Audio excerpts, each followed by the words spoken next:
Alright, so today I'm going to show you how to set up IntelliJ with JUnit like we did in class. So first, let's just create a new project. So when we open IntelliJ, we'll hit New Project, and then let's give it a name. So we'll call it Testing Project.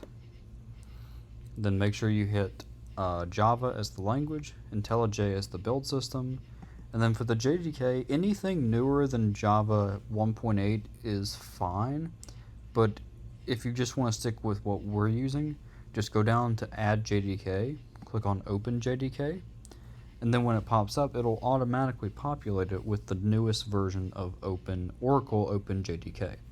So just hit Download and you'll be good to go. Okay? And when you first start using IntelliJ, it will have this Add Sample Code checkbox checked.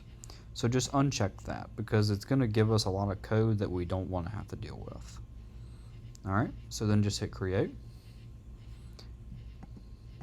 And you'll be good. So now we have our source folder, which is where all of our classes will go. So let's create a new class.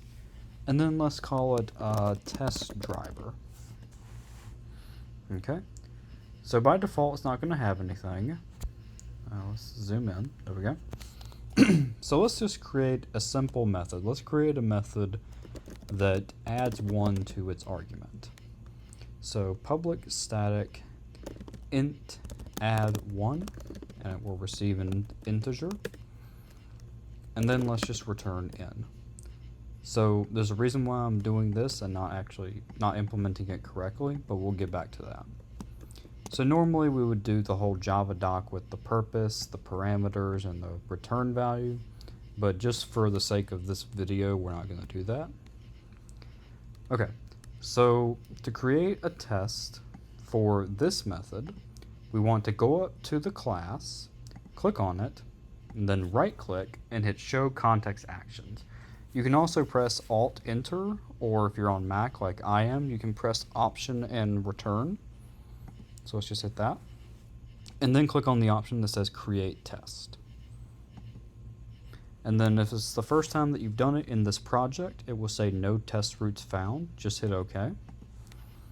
And by default, JUnit 5 is actually not in the IntelliJ project. So you'll have to hit this little Fix button that adds it to the project. So you get a bunch of fancy stuff here, just hit OK. And now we need to generate the test methods for the add1 method. So make sure you check it over here and then hit OK. And now you're going to get 2 errors in this file. One of them is located under assertions and one is located under test. So we want to resolve the one that is under assertions because it will propagate to fix this one as well. So to do that, just hover over, don't click, over assertions, and then you're going to get this little tooltip that says cannot resolve symbol assertions. So click the little thing that says add library JUnit 5.8.1 to the class path. Once you hit that, it'll fix both of these errors. And now you can just get rid of this org.junit, all of that stuff. And then you'll have to import the class, so just do that. And we're good. So now let's write some tests. So we know that we're going to use the assertions methods. So we're going to use assertions.assert equals. And the first argument is the expected value, and the second is the actual. So we know we want to test the add1 method that's in the test driver class. So we'll type the class name and then dot. And then now it's going to list all the static methods that are in the test driver class.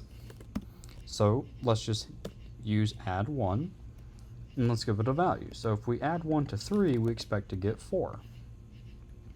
And then let's create a few more tests. So we'll do one for 12, that should give us 13, and then 0 should give us 1. Alright, now if we want to run this particular test, we can just hit this little green arrow here. So let's do that. Okay, so we see that one test case is failing, but we would really rather show all three are failing. So the way to do that is by using something called assert all. And essentially this method takes in a bunch of other methods that will be executed and tested. So what we'll need to do is type these open and closing parentheses, a right arrow, and then we'll just copy these assertions and make them arguments to the assert all method. Because remember, assert all is just a method at the end of the day. So this is an argument to the method, which is why there's a comma here. This is an argument, and then this is an argument. Okay? And we don't have a comma after that because you don't have commas after the last argument in a method. Okay? So now let's run it, and we should see down here in the bottom that all three tests fail.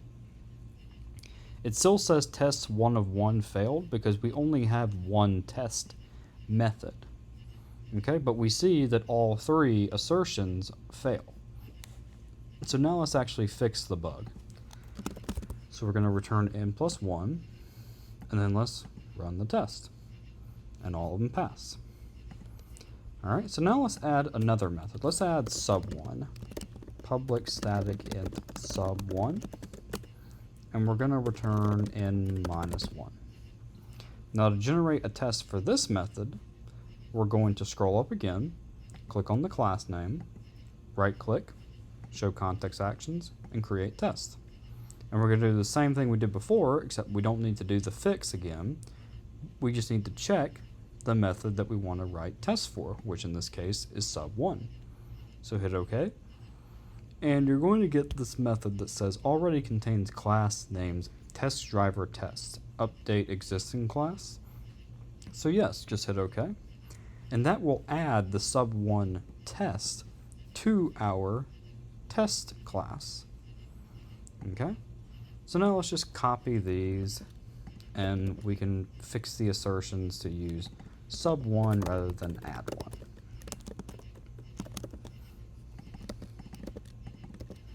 Okay, let's change that to be 1 so we get 0. Alright, so now let's just run this, and all tests pass. But if we want to run all test methods in the class, we can click the little arrow right beside of the class declaration. So we'll hit this, and now we'll see that it says pass 2 of 2.